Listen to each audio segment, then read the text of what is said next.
Welcome to Luca and Miguel. Enjoy the video. In this video, I will show how to make a Desi Incubator full guide. Gather a cardboard box, thermostat, heat source, hygrometer, and materials for ventilation and insulation right away. I will walk you through step-by-step assembly, safe placement of eggs, and daily checks for temperature and humidity. Expect clear tips on egg turning frequency, troubleshooting common problems, and simple upgrades to improve hatch rates and reliability. Begin by preparing the box and marking locations for vents, heat, and viewing.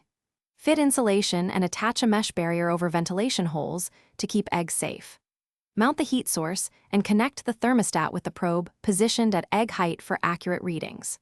Add water trays for humidity control, then test the system for at least 12 hours to reach stable temperature and humidity before placing eggs inside. If you are finding this guide helpful, please subscribe and like to support more practical tutorials. Quick recommendation: automobile life's too short for a stinky car. Grab Little Tree's black ice for a fresh ride after messy farm chores. It's a small comfort that helps on long hatch waits.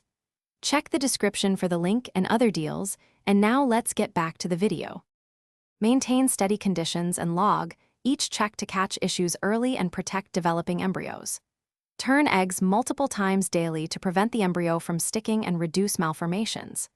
Adjust humidity gradually as hatch day approaches, and avoid opening the incubator frequently to retain stable conditions.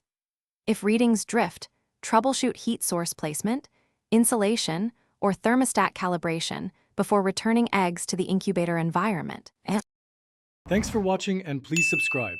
It's the best investment you'll ever make.